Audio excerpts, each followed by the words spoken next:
Guys, nagbabala si kaibigan, no? Napakaaga po siya nagpunta dito sa atin. Hindi ko talaga inasahan na kakagising lang po natin. Maayong buntag sa taga Visayas o Mindanao.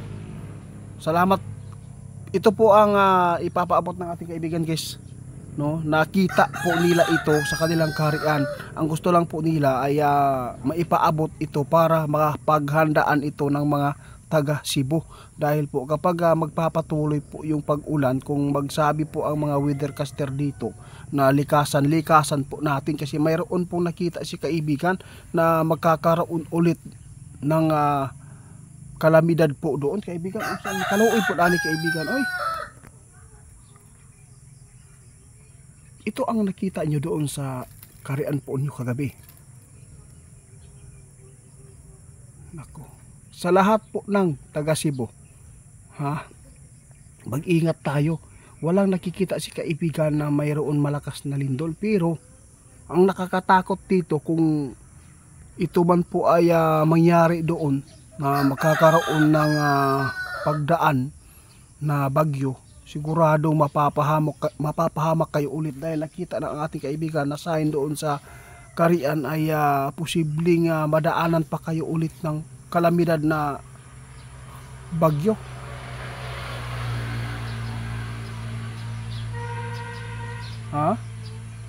Kahit hindi ito malakas, guys, ang nakakatakot dito ang ulan, kasi baha, madali talagang lumaki ang tubig, lalo na ngayon nasira na ang ginawang pang control sa baha dyan.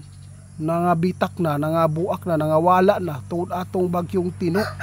Kaya mag-amping tayo, nagpaalala si kaibigan, kay masama daw ang kanilang nakikita doon sa kanila, dahil doon pa mismo sa lugar na ito na hindi pa nakabangon, doon talaga ang asay na nakita po nila kagabi doon sa kanilang bulang kristal. Grabe, kaibigan. Kaibigan, bakit po nakikita po ninyo? Ano po ba ang bulang kristal ay? Anong hugis po yan? Ay, ang bulan kristal, guys, ang sinabi ng ating kaibigan, paikot-ikot po yan, no? Lingin, bilog, at saka naggilak-gilak. Wow, kanindot diyan na, kaibigan, inyuhan ko, no? Salamat po, salamat. Guys, nagpapasalamat po tayo na sinishare po ng kaibigan po ang kanilang bulan kristal, kung saan ito ay doon nila nakikita ang mga pangyayari na magaganap dito. Ngayon po, hindi po kami nag-intention na manakot, kasi sinabi ko na po sa inyo, wala kaming kinikita dito sa aming video, dahil po wala na tayong Diyos. Pero ang iniisip ng ating kaibigan ay makapagbigay ng babala para makuhaan ito ng paraan na ito ang gawin.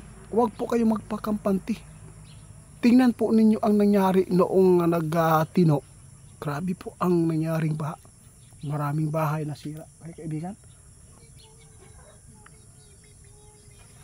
Salamat po, maraming salamat po sa inyo, dahil isa po kayo dito ang nakatulong. Katulad din po kayo sa mga weathercaster people. Salamat po.